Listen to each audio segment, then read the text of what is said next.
Did you know that during your period, you can lose as little as this much blood and as much as this much blood? Those of you who have very heavy periods, this may not seem like a lot. In fact, it may seem like you are losing a lot more than that. So let's talk about heavy periods and how you can know if your period is too heavy and what you can do about it if it is. If you're new here, I'm Dr. Carmen, an integrative medical doctor and health coach. And if it's not your first time, then welcome back. So let's talk about heavy periods. For clarity, this amount of blood loss is what you can expect to lose in your entire period. So in other words, from day one until the end of your period, this is the amount of blood that is normal to lose. This is 5 mils and this is 80 mils. This is the absolute maximum, and for a lot of you, you won't get to this amount of blood loss. Typically, about 60 mils of blood is expected to be lost during the period. But if you are experiencing extreme blood loss and you're losing lots of blood that feels like more than this, then this video is for you. Now, of course, when you are having your period, you're not just losing blood, you're also losing the lining of the uterus, also known as the endometrium, together with cells and mucus and bacteria. But typically, if you're losing more than 80 mils of blood throughout your period, then that is considered too heavy. And the medical term for that is menorrhagia. So how do you know if you're losing more than 80 mils of blood? It can be quite difficult to actually quantify how much blood you're losing if you're not using like a menstrual cup or a disc and that has the measurements written on it. This is 5 mils of blood. So just for reference, a normal sized tampon and a normal pad will soak up about 5 mils of blood. A super tampon will soak up about twice as much as this, so about 10 mils of blood. A super ultra nighttime pad will absorb up to about 15 mils of blood. So you can determine how many period products you're using per cycle so that you can estimate how much blood you're losing. But just remember, when we say, that a regular tampon will absorb 5 mils, we mean like fully soaked. So you may be using a lot more period products than that, but they may be partially soaked. So just bear that in mind. So if you haven't done the calculations and you just want to know off the top of your head whether your period is too heavy, I'm going to give you 7 signs that you can look out for that will tell you that you are bleeding too much during your period.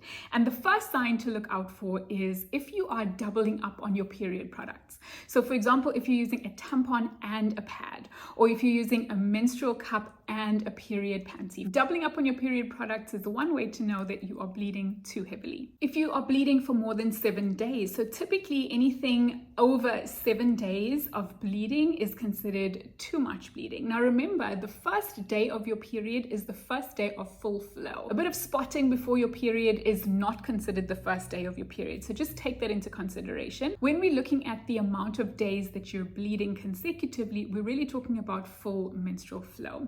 So about 7 days is the maximum. Towards the end of your period as well, you may have a few days of like light spotting and very little blood loss. Those would also not be considered like full bleeding days. Clotting, especially passing large clots, is a sign that you're also bleeding too heavily. And typically, some clotting here and there is considered normal. Usually blood clots when it's pooling. And so sometimes it may take a bit longer for the blood to actually come down through the cervix, through the vaginal canal and leave your body. And along the way, if it's kind of stagnant and sitting there, it may begin to clot. But if you're passing clots that are bigger than 2.5 centimeters, or if you are in the States, more than the size of a quarter or 25 millimeters, then this is considered too big. If you have to wake up at night to change your period products, this is also a sign that you are bleeding too much. Remember, we said that an overnight pad or like a super ultra tampon will absorb about 10 to 15 mils of blood, and that should be sufficient to carry you through the night. But if you are soaking your menstrual products at night so that you have to wake up and change them, this is a sign of heavy bleeding. Also, if your bleeding is interrupting with your normal daily activities, it's understandable if you don't feel comfortable like swimming or doing those kinds of activities while on your period. But if you're losing so much blood that it's preventing you from going to work, going to school, or doing any kind of like social activities, that is not normal. So interrupting with your normal daily life is not something that we expect your period to do. In fact, we really want your period to just be completely effortless and normal, only with very mild symptoms, if anything at all, and certainly it shouldn't be changing your life in any way. Another sign that you're bleeding way too much on your period is if you are soaking your period products within an hour or two repeatedly. So in the beginning of your period, you may notice that your bleeding is a bit heavier. Maybe you soak up a pad or a tampon in 2 hours or so, and that's like a once off. But if you have to change your pad or tampon multiple times every hour or 2 hours, then that's a sign that you are bleeding too much. For reference, it should take about 4 hours to soak a tampon or a pad. While editing this video, I realized that this part didn't record. So the 7th sign that you are bleeding too heavily is if you are becoming anemic as a result of heavy periods. Some signs of anemia are heart palpitations, shortness of breath, weakness, tiredness, dizziness, and even hair loss. And if you have any of these symptoms, please check with your doctor and make sure that you are not anemic as a result of heavy periods. Now, your period is a reflection of your overall health and well-being, and there are lots of things that can influence how easy or how challenging your period is. Everything from stress to your diet to using emergency contraception or even just being on birth control can influence your bleeding. But if your period is persistently heavy and problematic, then it's important to discuss what may be causing that issue for you with your doctor, and getting to the root of the problem is super important. Now, on the point of birth control, it's super important to remember that if you are on a hormone-based contraceptive, any bleeding that you experience is not your period. Your period is the end result of your menstrual cycle and all the fluctuations in the hormones, including ovulation, that happen before it. But when you're on hormonal birth control, that whole system gets shut down. And that's why it's called a withdrawal bleed, because you bleed from the withdrawal of the hormones. But more on that in another video. So what are some of the causes of heavy periods? Well, there are many potential causes, but in order to understand why this may be happening, it's important to look at the menstrual cycle. Estrogen and progesterone are the two major hormones that are responsible for this cycle. And we can get into all the nitty-gritties of that in another video. But for now, let's just think of the uterus as a nest for a potential baby to grow. So estrogen is like the builder of the nest. Estrogen is what causes that lining of your uterus to thicken and to develop in preparation for a fertilized embryo to attach. Progesterone, on the other hand, is responsible for maintaining what estrogen has built. Now, if you can imagine that if estrogen goes a little bit crazy and she decides to over decorate the nest, and she starts to put down lots of cushions and blankets, and she's really doing the most, that lining of the uterus is going to thicken quite significantly. And so if it does that, then every time you have your period, you've got a lot more to shed because that lining is that much thicker. This over-enthusiastic effect of estrogen is what we refer to as estrogen dominance. And either it can happen as a result of having high levels of estrogen, or it may be as a result of having insufficient levels of progesterone to balance out the effects of estrogen. So why would this be happening? Well, sometimes we're just making too much estrogen. We make estrogen in our ovaries, in our adrenal glands, as well as in our fat.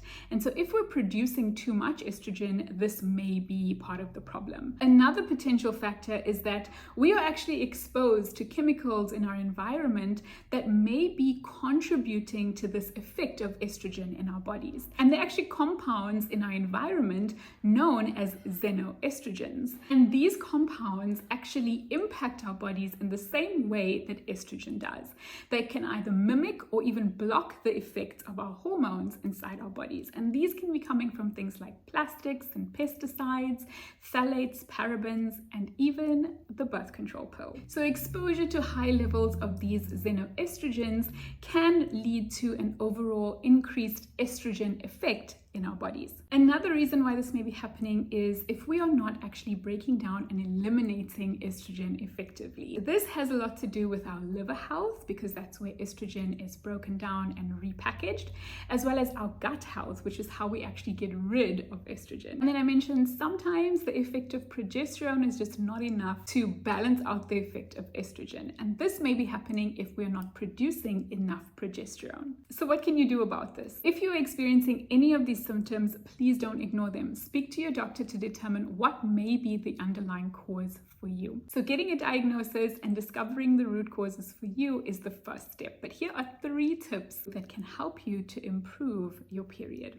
And the first one is to try and avoid exposure to these xenoestrogens. Make sure that you are reading the labels of your personal care products, your beauty products, your cleaning products, and try and reduce and limit your exposure to some of these known xenoestrogens like phthalates and parabens. You can also reduce the amount of plastic that comes in contact with your food. So this is especially important with regards to liquids that may be in plastic containers and heated foods that may be in plastic. So heat and liquids will tend to draw out the chemicals inside the plastic that may be disrupting your hormones. I'll put links to some more videos with more information of how you can do this in the description below. And importantly, if you are using birth control as a way to manage your period problems, then it's important to know that birth control is really not going to fix your period.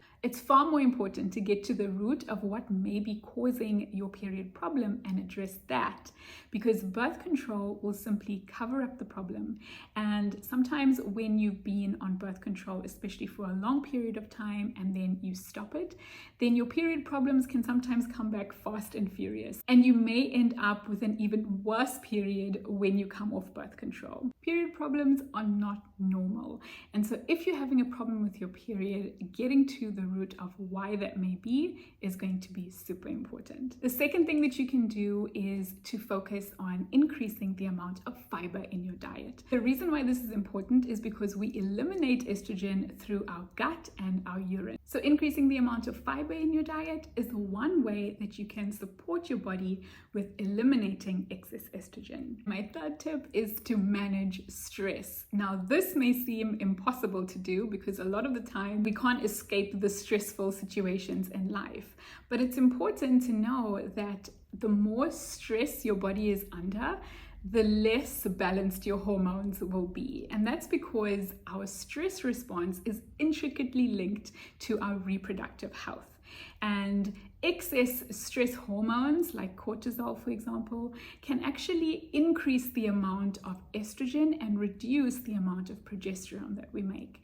And this further contributes to that estrogen dominance that we were talking about earlier. And so while it may not be possible to completely avoid stress altogether, we can actually do a lot to manage the way we experience stress in our bodies. There are various ways that you can support your body through managing stress, including things like deep breathing exercises, vagus nerve stimulation exercises, meditation, journaling, yoga. Find something that you enjoy doing and prioritize your self-care and stress management. For more detailed tips, strategies, meal plans, and a whole lot more, check out the 21-day Hormone Harmony Challenge. I'll link it in the description below. If you found this video helpful, share it with somebody who you think may find it helpful as well. And I'll see you in this video up next.